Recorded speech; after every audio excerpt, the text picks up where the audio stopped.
वक्फ अदालत और अवाम के सवाल सीरीज के चौथे एपिसोड में आज गुलबर्गा शहर की महबस मस्जिद कमेटी के जरिए हो रहे घोटालों का पर्दाफाश किया गया है और गुलबर्गा शहर के हर एक शख्स को ये वीडियो देखना बेहद जरूरी है।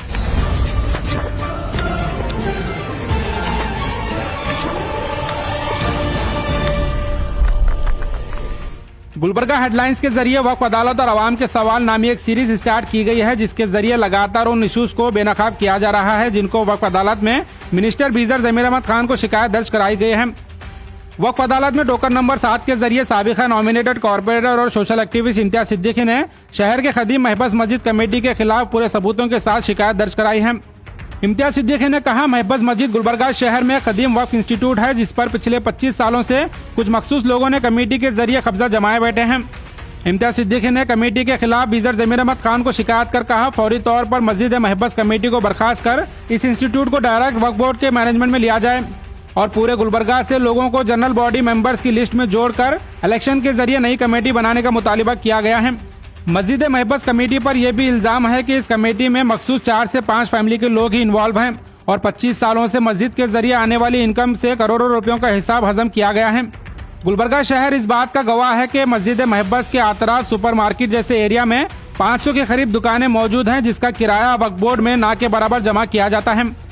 यानी महीने का हिसाब करोड़ों रुपयों में आता है पर सिर्फ 10% भी वक्फ बोर्ड में जमा नहीं होता। बाकी पैसा कहाँ जा रहा है इसका हिसाब सिर्फ उन मखसूस लोगों के पास है जो कमेटी के नाम पर कब्जा जमाए बैठे हैं।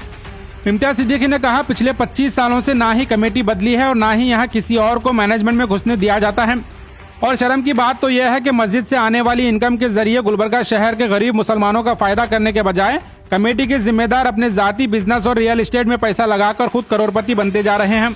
महबस मस्जिद एक ऐसा वक्फ इदारा है जिसके इनकम को सही से इस्तेमाल किया जाए तो गुलबर्गा शहर के हर इमाम और मौज़न के बच्चों को वक्फ बोर्ड के जरिए फ्री तालीम दी जा सकती है और कई यतीम और बेवाओं का वजीफा मुकर्रर किया जा सकता है। पर अफसोस लगातार पॉलिटिकल सपोर्ट के चलते कुछ मखसूस लोग ही इससे फायदा हासिल करते आ रहे हैं। और सबसे बड़ी हैरत की बात तो यह है कि इम्तियाज सिद्दीकी ने कहा, मस्जिद कमेटी में आधे से ज्यादा ऐसे लोग हैं जिनके खिलाफ वक्फ की प्रॉपर्टी पर कब्जा करने और उन्हें बेचने के इल्जाम और सबूत मौजूद हैं। इम्तियाज सिद्दीकी ने इनके खिलाफ सबूत बताते हुए कहा, महबस मस्जिद कमेटी में कुछ लोगों ने दरगाह हजरत ख्वाजा बंदनवाज की survey number 33 gazette notified property पर एशियन मॉल तामीर किया है और इसके अलावा हीरापुर मस्जिद की 24 एकड़ प्राइम प्रॉपर्टी जो रिंग रोड पर मौजूद है इसको भी कब्जा करने वाले लोग महबस मस्जिद कमेटी में मौजूद हैं। और महबस मस्जिद कमेटी पर यह भी इल्जाम है कि मस्जिद के जरिए आने वाली इनकम से कई एक प्रॉपर्टी खरीदी गई है जिसको अपने जाती ट्रस्ट के नाम पर लिया गया है, जिसमें से एक जमीन पर इस्लामाबाद कॉलोनी में मदरसा चलाया जा रहा है। इम्तियाज सिद्दीकी ने तमाम सबूतों के साथ बीजर जमीर अहमद खान को शिकायत कर कहा, वक्फ की जमीन कब्जा करने वाले नामचीन लोग मस्जिद कमेटी संभाल रहे हैं। अब देखना यह है कि बीजर जमीर अहमद खान की वक्फ अदालत में गरीब और कमजोर मुतवल्लियों के खिलाफ भी एक्शन लिया जाएगा या फिर महबस मस्जिद कमेटी में कब्जा जमाए बैठे बड़े नामचीन और पॉलिटिकल सपोर्ट रखने वाले लोगों के खिलाफ भी कार्रवाई की जाएगी। मजीद इम्तियाज सिद्दीकी ने इस मामले में क्या कहा, जानने के लिए आप इस वीडियो को एंड तक जरूर देखें। मैं ये शिकायत वक्फ अदालत में जनाब बीजेड जमीर अहमद खान साहब से गुलबर्गा की एक ऐसी मस्जिद जो कर्नाटक में दूसरा ऐसा इदारा है जिसमें बहुत ज़्यादा रेवेन्यू आता है।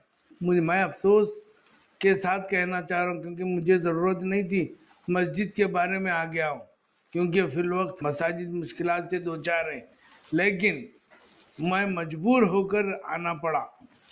पिछले माजी के कुछ लीडरान ने ऐसी हरकत कर गए हैं जिसकी वजह से मुझे मजबूर होकर आना पड़ा।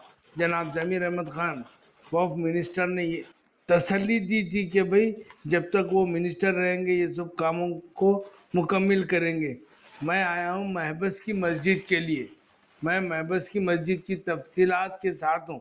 मैंने एक कंप्लेंट लिखकर तफसील दिया है क्योंकि महबस की मस्जिद में 470 से ज़्यादा दुकानें हैं। आप अंदाज़ा लगाइए, वो गुलबर्गे के दिल की जगह पे है। महबस की मस्जिद सबसे बड़ा इदारा है गुलबर्गे का। मैं समझता हूँ कि पूरे कर्नाटक में दूसरा बड़ा इदारा है, उसके बावजूद भी उससे कौम को और शहरियान गुलबर्गा को आज तक कभी कोई फ़ायदा हुआ ना उम्मीद आगे है होने की। वो इसलिए कि वहाँ पर एक सिस्टम बनाया गया है। माजी के कुछ एमएलए कुछ लीडरान ने एक ऐसा सिस्टम बनाया था कि वक्फ बोर्ड की जमीन कैसे खरीदी जा सकती है, वक्फ बोर्ड की जमीन को कैसे बेची जा सकती है। वो लोग मखसूस 9 आदमी हैं जो वहाँ के प्राइम मेंबर हैं। वो 9 आदमी वक्फ बोर्ड की, जैसे सर्वे नंबर 33 वो लोग खरीदे। वो KBN ख्वाजा बंदे नवाज गेसुदराज रहमतुल्लाह अलैह के नाम पर है।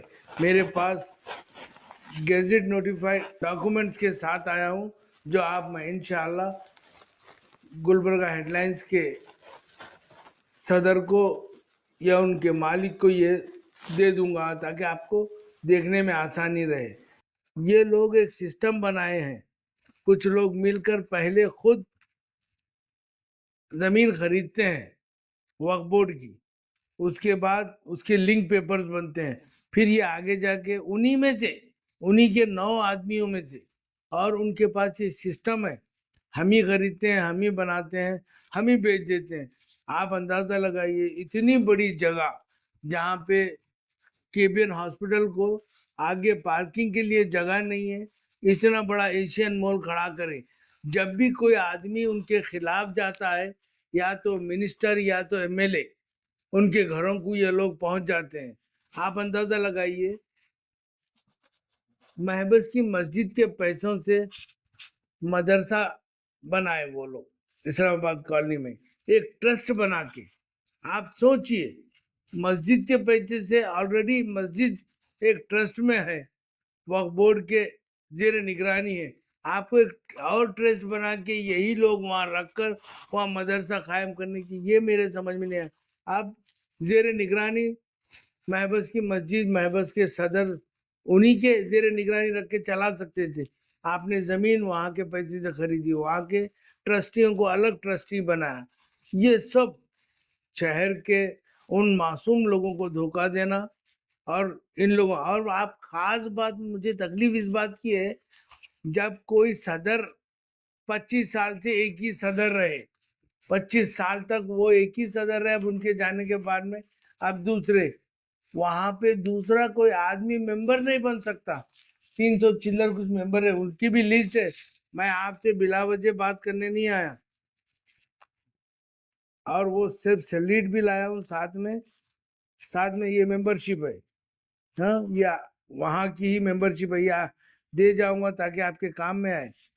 ये मेंबरशिप ये उन्हीं लोगों को, इसमें उन तमाम लोगों को मौका दें जो लोग बाजार में रहते हैं। आपने आपके मिजाज के लोगों को मौका देकर, आपके मिजाज के लोगों को मेंबर बनाकर, और आप ही के मिजाज के लोगों से मीटिंग कर कर फैसले नहीं। वहां पे जो ऑलरेडी ताजिर हैं, जिनके बड़े बड़े दुकान है, वो लोग 2 करोड़ 3 करोड़ बगैर इंटरेस्ट के वहां से पैसे ले लेते हैं मस्जिद के, लेकर जमीनात खरीद लेते हैं। वो महंगे हो जाते हैं, बाद में 2-5 साल बाद में वो पैसे लौटाते हैं, फिर दूसरा आदमी ले लेता है। जब आप ही लोग मस्जिद के पैसे से भी तिजारत करेंगे तो कौम का क्या होगा। आप एक लिस्ट इसी गुलबर्गा हेडलाइंस पे आप एक लिस्ट दे, आपके पास से कितने बच्चे मेडिकल कर रहे हैं, क्योंकि मैं छोटी छोटी बातें नहीं, अरबी के मौलवी साहब की कितनी तनख्वाह दी है नहीं पूछने वाला हूँ। आप मेडिकल वहां पे अल्लाह ने इतना दिया है, मेडिकल कितने कर रहे हैं आपके पास से, इंजीनियरिंग कितने कर रहे हैं आपके पास से।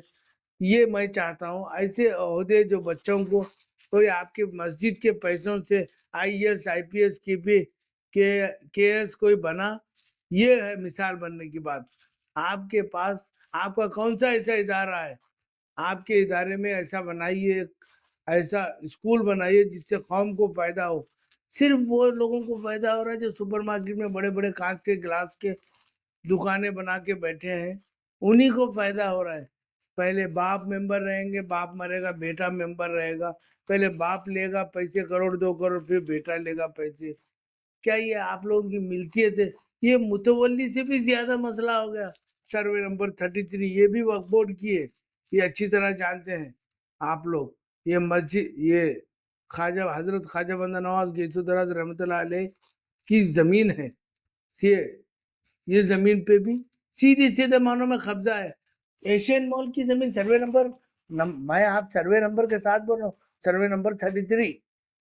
ये आप लोग क्यों धोखा दे रहे हो, इसका हिसाब किया जाएगा। अल्लाह हिसाब लेगा। जमीर अहमद खान साहब, ये मैं कौम से ज्यादा आपको बताना चाहता हूँ।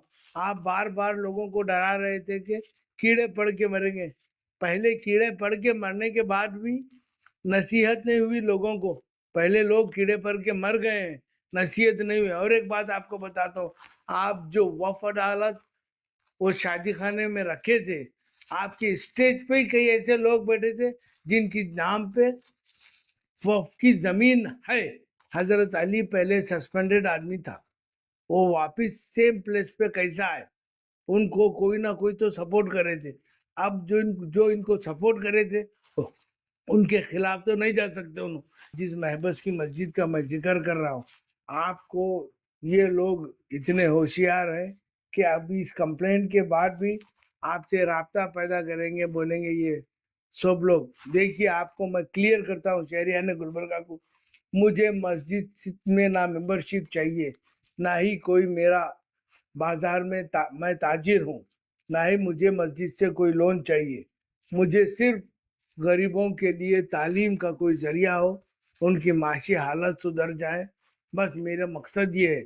और मैं आज आकर ये टोकन लेकर आपके सामने आने की भी वजह यही है कि मसला हल हो, कौम का, मेरा नहीं।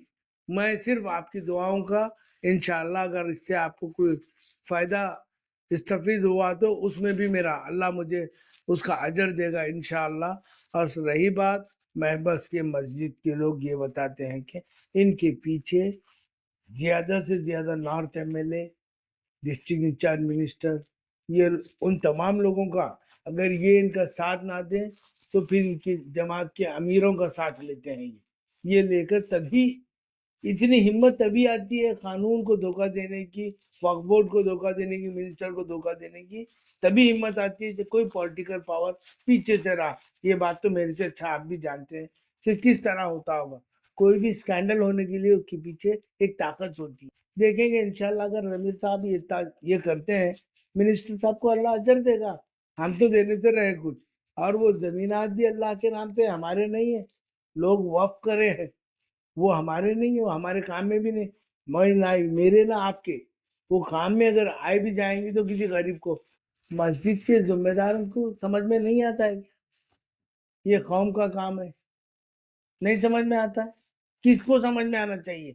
मिनिस्टर एमएलए आना क्या इसमें भी? आपकी कोई जरूरत है उनको? मैं एमएलए इलेक्शन में आप जाकर सब लोगों के कान में जो फूकते हैं, मैं बस के मस्जिद के वो तमाम लोग, नहीं नहीं यही होना, क्योंकि तुम्हें कोई हिसाब पूछने वाला नहीं चाहिए, कोई हिसाब पूछने वाला नहीं चाहिए। इसीलिए तुम वही लाते हैं, वही रबर स्टैंप लाते हैं, वही रबर स्टैंप से काम चलता है। मैं ये इसीलिए बोल रहा हूँ, इनको चलना ही सिखाया है कमर इस्लाम। इतने कॉन्फिडेंस से जो बोल रहा हूँ, वक्फ बोर्ड की जमीन को कैसे लिया जाता है, कैसे बेचा जाता है। हाँ, आज सबसे ज्यादा परेशान नूरबाग के लोग है नहीं, वो कमर इस्लाम की ही देन है। और वही अमल कर कर ये लोग एशियन मॉल बनाए। ये चीजें अब मिसाल जिंदा है बहुत। मैं किसी पे पर्टिकुलर ऐसा के सिर्फ बगैर सबूत की उंगली नहीं उठा रहा हूँ। आप देख ले, मैं झूठ, जहाँ झूठ बोल रहा हूँ मुझे पूछ ले, मैं आपको। इसीलिए इतनी फाइल जमीर अहमद खान साहब के हाथ में गए वैसा कर दिया, बता के दिया, भाई साहब साइन, मुझे साइन नहीं चाहिए आपकी, मैं ऑटोग्राफ लेने को नहीं आया। ये अल्लाह के घर का मसला है, इसको हल कराने आया। एक सिस्टम मैं चाहता हूँ, जमीर अहमद खान साहब अगर ये सुन रहे हैं तो मस्जिद का ओपन इलेक्शन हो, ओपन मेंबरशिप हो। मेरी कोई जाति ख्वाहिश नहीं। और वहां लिख दीजिए मोहम्मद इसहाक सिद्दीकी उर्फ इम्तियाज सिद्दीकी, ताउम्र मेरे खानदान में से भी कोई अगर महबस का मेंबर नहीं बन सकता, मुझे अफसोस नहीं है, लेकिन शहरियान गुलबर्गा को वहां पे मेंबरशिप दे, वहां पे बड़े ओहदों पे रखे, ताकि लोगों को सही मानों में मदद मिले। फैसला उसला कुछ होने वाला नहीं, मदद मिले, खास करके मस्जिद के पैसों से। क्योंकि कोई आदमी, सदर, सेक्रेटरी, कोई भी मरा तो पैसे खबर में रख ले जाके, अल्लाह को देने का नहीं है, वो पब्लिक में देना है, वो अल्लाह के घर के पैसे है।